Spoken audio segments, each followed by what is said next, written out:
vamos a ver lo que es el embobinado, las pruebas y los cuidados que tenemos que tener en la operación y mantenimiento de un motor.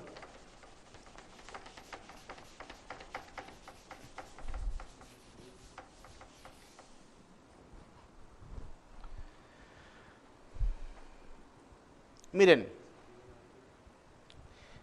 quisiera empezar el tema del embobinado, tanto de rotor como de estator, tanto en polos salientes, como rotor liso, como el embobinado del estator trifásico,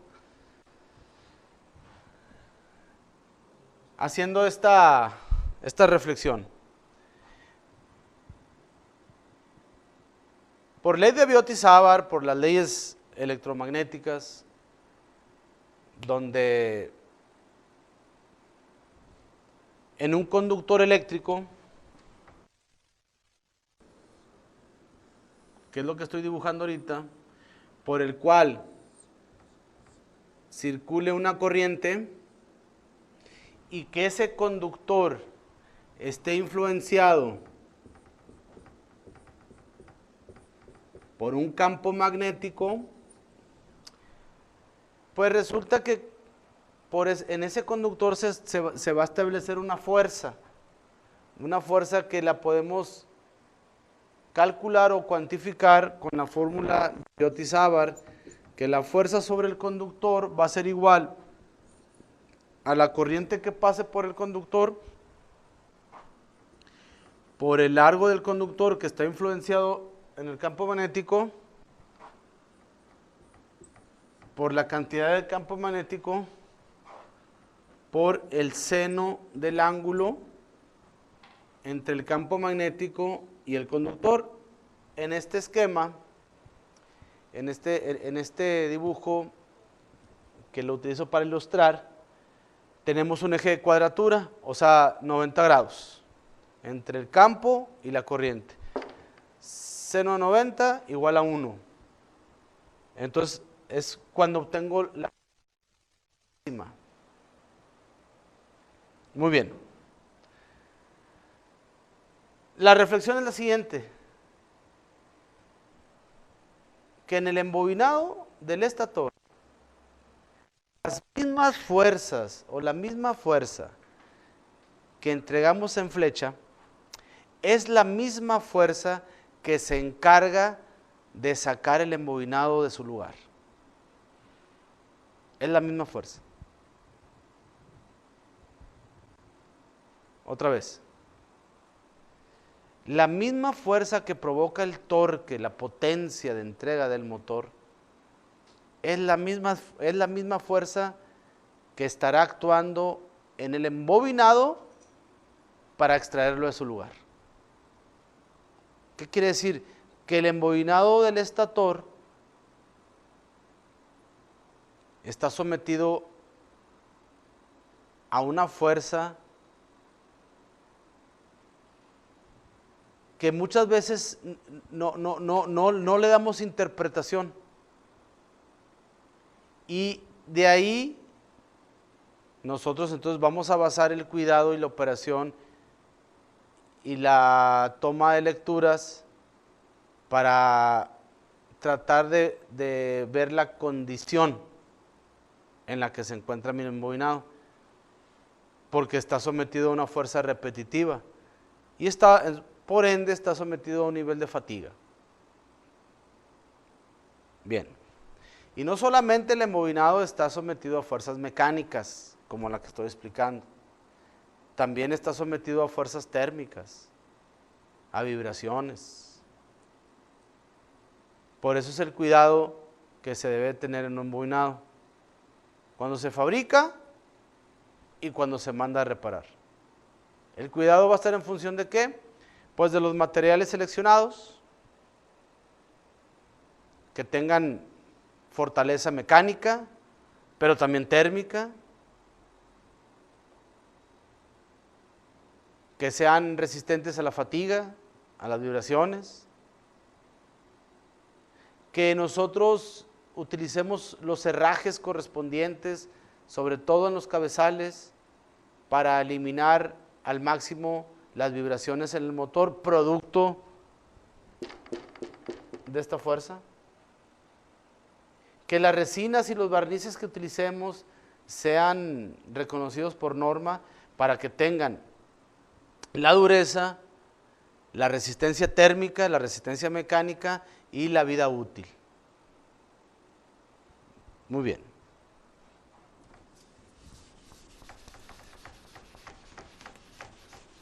Como dijimos, el estator se encarga de establecer el campo magnético giratorio. Y lo vimos esquemáticamente y se entiende perfectamente bien. Es un arreglo trifásico. El estator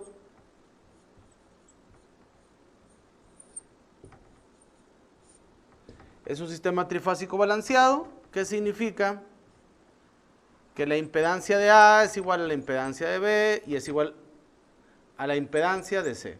Es un circuito trifásico balanceado. Ese es el arreglo. Es un circuito trifásico balanceado. Esto hay que recordarlo porque de aquí se van a desprender ciertas pruebas, como la prueba de impulsos, que nace de esta máxima, o de este arreglo, que es un circuito trifásico balanceado.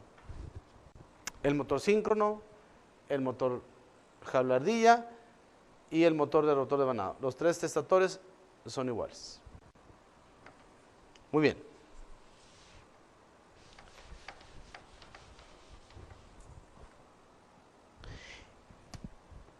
Decíamos que el rotor, el estator es una chapa de laminación que presenta esta forma. Ranuras en su interior. Diente, este es el diente.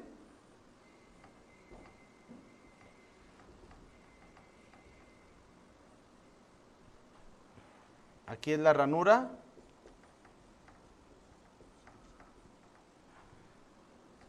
Y esto le voy a llamar yugo. Normalmente en los libros de texto viene como el back iron. Estos son los tres elementos fundamentales del estator: diente, ranura y yugo o back iron. En el interior de la ranura yo pongo un papel.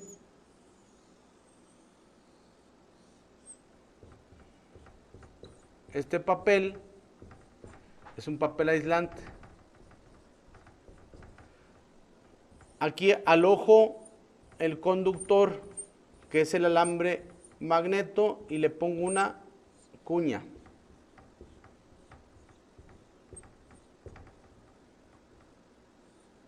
Este es el cobre.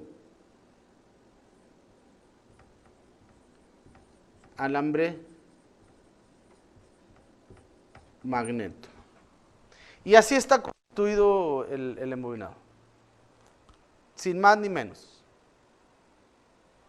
Chapa de laminación, con todas las características que ya vimos. Tenemos un diente, un yugo y una ranura. Para entender bien el embobinado, vamos a recordar ciertas características de cómo es que está compuesto, o sea, ciertas características de la bobina. Aquí también, Juan, si hay alguna pregunta inmediatamente, porque es importante entender bien cómo está la constitución del embobinado para entender bien las pruebas, ¿verdad? Y es que muchas veces usamos un Megger. Es como cuando yo tengo un multímetro. Con un multímetro puedo hacer grandes cosas de un sistema eléctrico. No vas entendiéndole. Yo mido el true RMS, mido la potencia aparente, la corriente aparente, mido frecuencia, mido desbalances, mido voltajes y puedo concluir grandes cosas con un aparato tan potente y genial y maravilloso que es un multímetro. El asunto es el concepto que yo traiga atrás. O sea, el conocimiento que yo tenga del fenómeno eléctrico, y con un simple multímetro, yo puedo sacar ciertas conclusiones inmediatas. Con un simple multímetro, bueno, pues es que es un artefacto, es un equipo, para mí altamente potente, ¿verdad? Porque me informa inmediatamente, es como una ventana a un sistema eléctrico de potencia.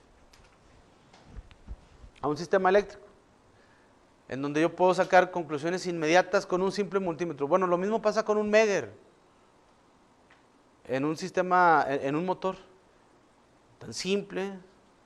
Pero si yo tengo la preparación, bueno, yo puedo interpretar lecturas de Megger, inmediatamente definir bien la condición del motor, con un simple Megger. Y luego después voy avanzando en las pruebas más de fondo, y ahora sí voy evaluando bien la condición. Pero la ventana de entrada, pues es como un Megger, es como un multímetro. Mi ventana de entrada a un sistema eléctrico es un multímetro. Y con eso concluyo muchas cosas. Siempre y cuando entienda el fenómeno eléctrico. Eso es lo importante. Muy bien. Vamos a recordar ciertos fenómenos que se presentan en la materia, como la electricidad. Una vez me preguntan, a ver, ¿cómo definirías la electricidad? Bueno, la electricidad es un fenómeno natural, que se cualifica y cuantifica de esta forma, pero la electricidad como el magnetismo son fenómenos naturales. Es como la ley de la gravedad. Bueno, son fenómenos naturales, yo lo cualifico y lo cuantifico, pero son fenómenos naturales. El magnetismo es un fenómeno natural, son características naturales de ciertos elementos.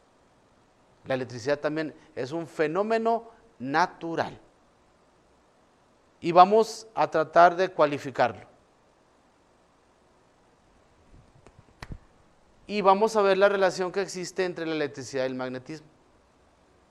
Y de ahí proviene el fenómeno que nosotros ya manipulamos el fenómeno para obtener un trabajo. Y déjenme les platico en forma muy breve la primer concepción que la humanidad dio del motor eléctrico. Y él se llama Oersted. Si nos acordamos de la secundaria o preparatoria, el experimento de Oersted, en donde establece un conductor eléctrico por el cual él hace un circuito, pone un interruptor,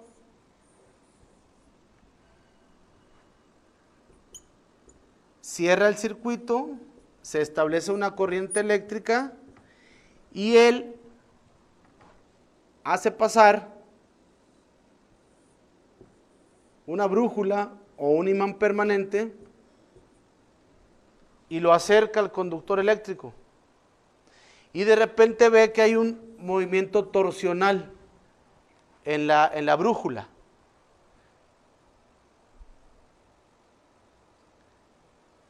Esa fue la primera vez que se concibió un motor eléctrico. Porque, fíjense, corriente eléctrica,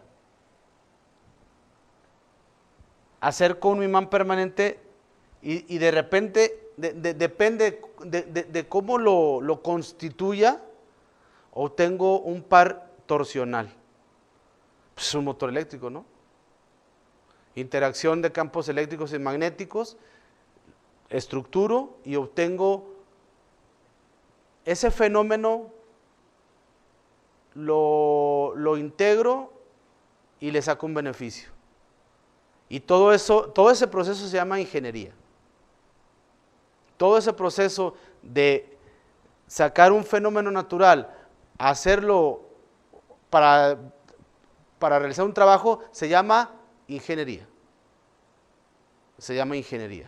Bueno. Aquí Oersted lo que nos enseñó es de que cuando pasa una corriente eléctrica a través de un conductor, en los alrededores del conductor se genera un campo magnético. Y ese campo magnético, pues lógicamente va a reaccionar con el imán permanente que yo lo acerqué. Acuérdense, polos opuestos y polos iguales. Polos iguales se repelen y polos opuestos se atraen. Y de ahí obtenemos la fuerza. Así es como funciona un motor. Bueno, entonces, la primera regla que se establece en la interacción electromagnética es la regla de la mano derecha. El pulgar es el sentido de la corriente y los demás dedos es el sentido del campo magnético.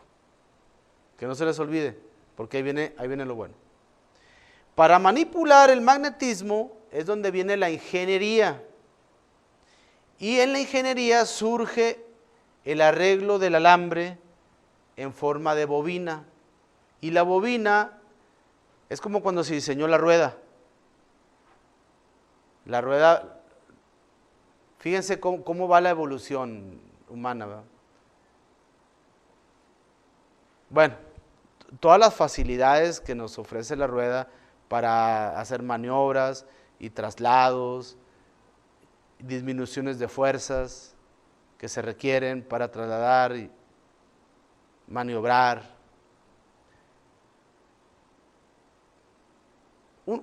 Un elemento de ingeniería que vino a cambiar la economía mundial y que vino a darle un giro a la humanidad y que la humanidad cambió con un elemento tan sencillo después de la rueda, cuando viene la primera revolución industrial. Acuérdense que vamos en la cuarta, cuando viene la primera revolución industrial, cuando viene este científico apellidado Watt, que él nos ofrece al mundo la máquina de vapor. Pero, ¿cómo fue presidida la máquina de vapor? ¿Cómo nosotros nos beneficiamos del poder calorífico o del poder del vapor? Con un mecanismo. Y ese mecanismo es el que vino a cambiar el argumento manufacturero o el argumento de conversión de energía, el de corredera, biela y manivela. Ese mecanismo de corredera, biela y manivela, si se lo imaginan, si vemos un motor, un pistón, tengo una biela y tengo una manivela, tengo, por ejemplo, en un automóvil o en una máquina de vapor, aquí hay una explosión, obtengo una fuerza lineal y la manivela, el mecanismo corredera, biela y manivela, me cambia la fuerza lineal ¿en qué? En fuerza giratoria. Y ya puedo mover la rueda de un tren, la rueda de un automóvil, la propela de un barco, la propela de una bomba de agua, la propela de un ventilador, y es cuando viene una revolución. Una máquina de textil para fabricar ropa, y es cuando viene la primera revolución y viene a cambiar la economía mundial y viene a trasladarle beneficios a mucha humanidad. Viene a pegarle a la pobreza, a disminuir la pobreza y a aumentar el confort del ser humano. Bueno, de la misma manera, quise explicar esto, me gusta siempre hacer esas explicaciones al iniciar para entender bien el impacto que tiene la concepción de la bobina. Es casi el mecanismo de corredera, biela y manivela, que aprovecho la energía del vapor o la energía del hidrocarburo, con la corredera, la biela y la manivela, y pues ahí ya cambió el orden industrial. Bueno, miren, entendiendo el fenómeno ahora la bobina. Y digo esto porque cuando hagamos las pruebas vamos a ver el por qué este preámbulo. Miren, ¿qué es lo que pasaría si en un alambre, voy a tratar de dibujar una bobina, pero que la voy a seccionar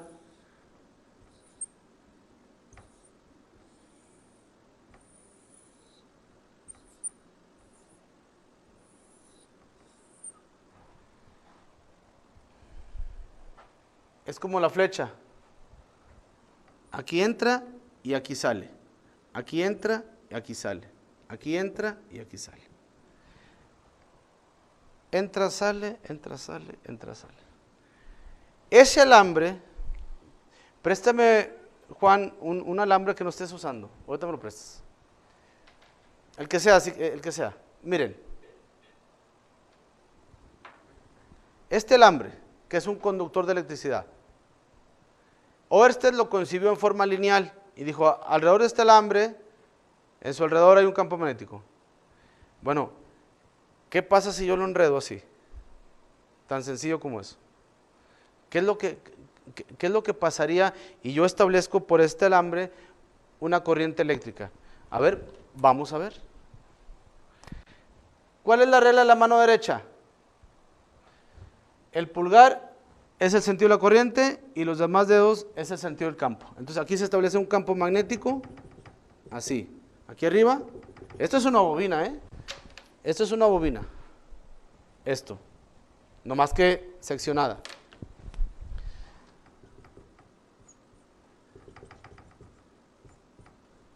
Aquí sale la corriente, pulgar, entonces el sentido del campo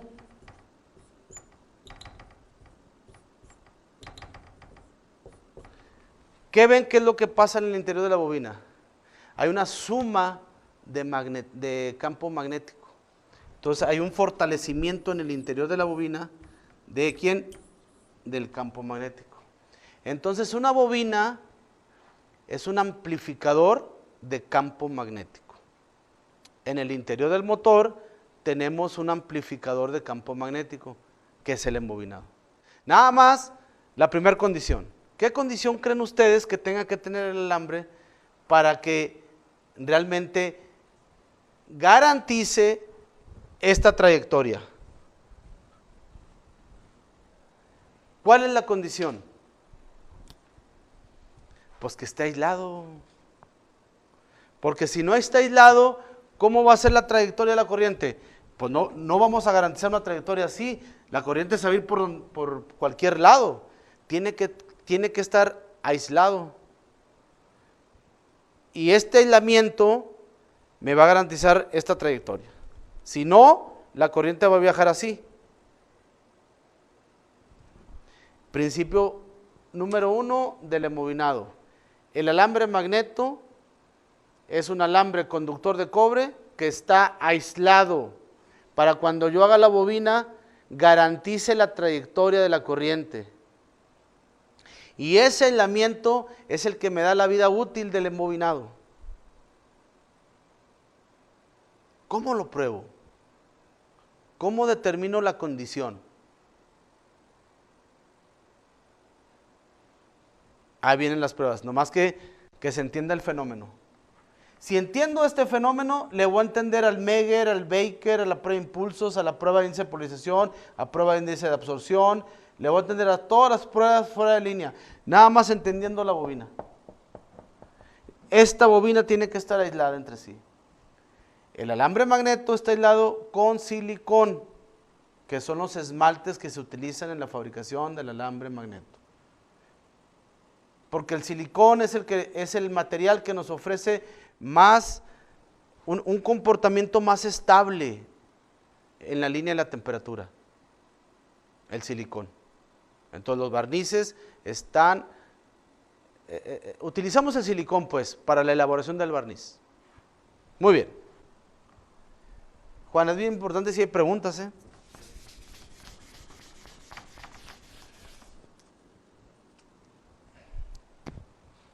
Si yo tengo la ranura y tengo el alambre magneto, bueno, conductor, aquí tengo un papel, le voy a poner aislamiento y aquí es tierra. La primera prueba que recurro es que yo pongo un Megger donde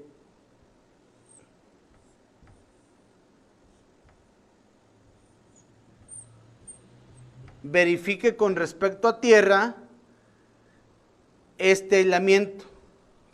Entonces, yo lo que necesito hacer es que la prueba Megger, el voltaje del Megger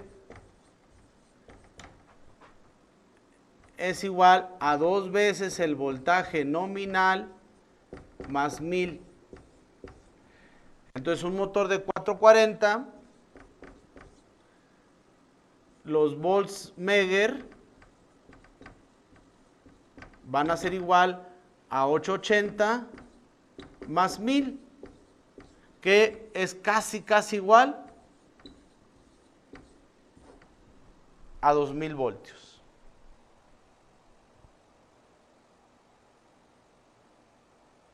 Esa es la prueba máxima.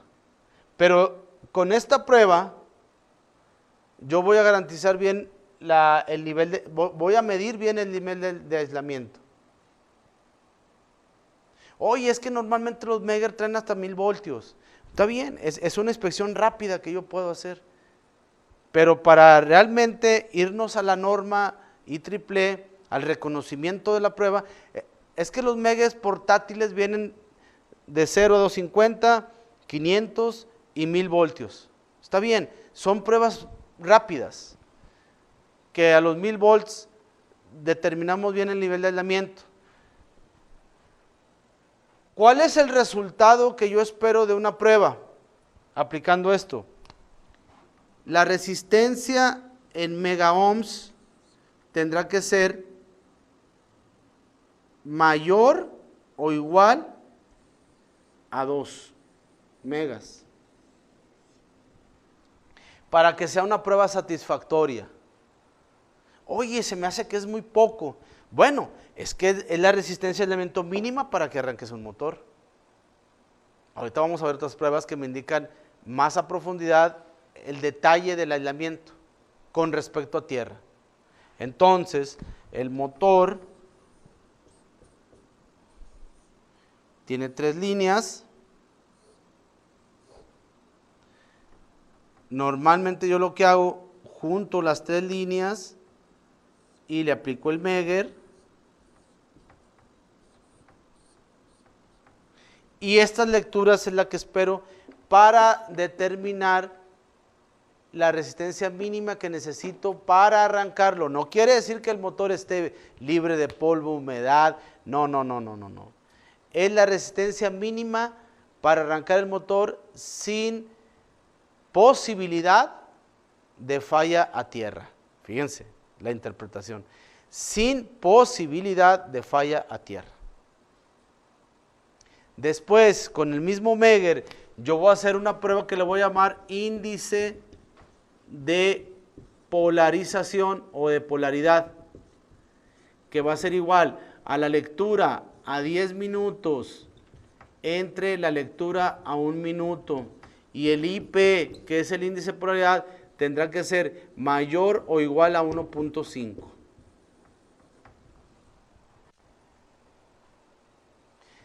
¿Qué me dice esta prueba? Ah, bueno, que tengo que someterla con el Megger por espacio de 10 minutos, pero tengo que ir registrando cada minuto el valor de la lectura para cuando yo tenga la lectura a 10 minutos, dividirla entre un minuto y debe ser igual a 1.5. Si es menor a 1.5, quiere decir que el embobinado tiene exceso de contaminación que provoca o facilita el camino a tierra de la corriente.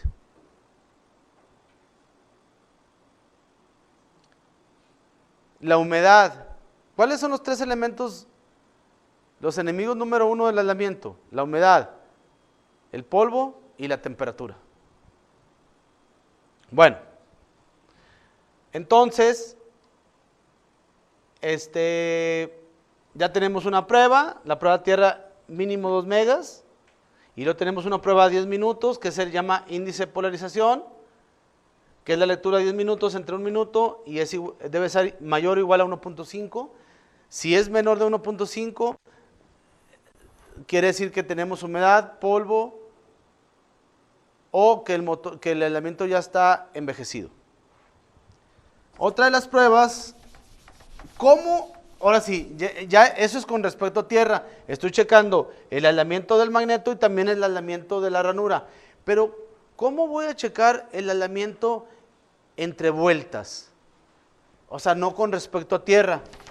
¿Cómo voy a identificar la condición del aislamiento del magneto, que es el que realmente me indica la vida útil del embobinado? Bueno, así miren. Este es el estator ABC, es un sistema trifásico balanceado. Yo le inyecto entre A y B pulsos senoidales amortiguados. Entonces, y esta voy a describir la prueba de impulsos. Prueba de impulsos, que es la source test. Bueno, a través de un equipo de impulsos, yo meto impulsos entre A y B y grafico. Es una onda senoidal amortiguada. Cargo unos capacitores potentes y los descargo en forma amortiguada en A y B. Lo mismo hago en BC y en CA. Aquí es AB. Lo mismo hago en BC y lo mismo hago en CA. ¿Qué dijimos al inicio?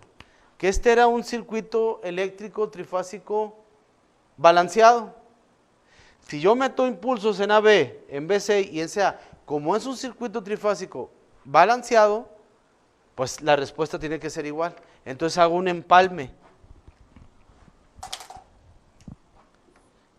El artefacto, el equipo con el que lo pruebo, tiene esa herramienta.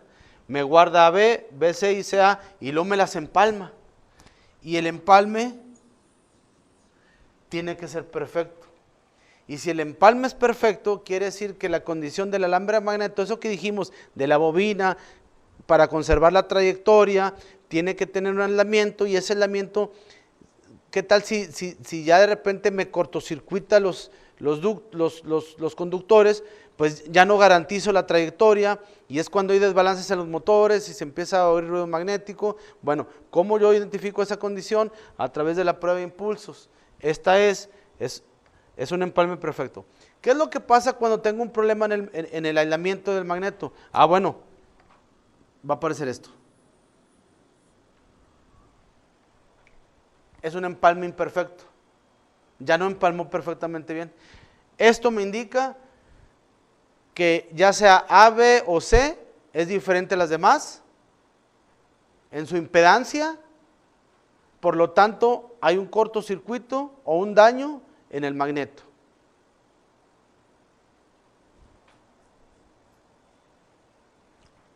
Entonces, en resumen, para establecer el campo magnético giratorio en los motores es necesario elaborar el embobinado con alambre magneto. ¿Qué es el alambre magneto? Es un conductor de cobre que está aislado con barnices. Esos barnices son silicón. ¿Por qué? Ah, porque tengo que garantizar la trayectoria de la corriente, porque la trayectoria de la corriente es la que me da el campo magnético.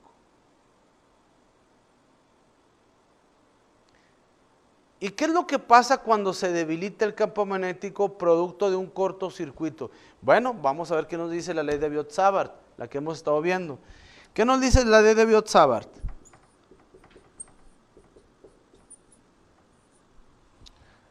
Que el producto de la corriente, el largo y la cantidad de campo magnético me da la fuerza del motor. ¿Qué es lo que pasa si el campo magnético se debilita? ¿Qué es lo que pasa?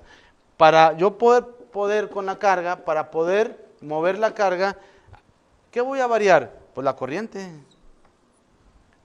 que voy a mandar de la línea. Por eso un motor, cuando se está cortocircuitando, va a exigir más potencia de la línea para poder brindarte el requerimiento de potencia que tú tienes en la flecha. Y ahí es cuando de repente se empieza a desbalancear el motor o empieza a rebasar su dato de placa en forma desbalanceada. Entonces quiere decir que muy probablemente tengamos una falla en una fase que se esté cortocircuitando.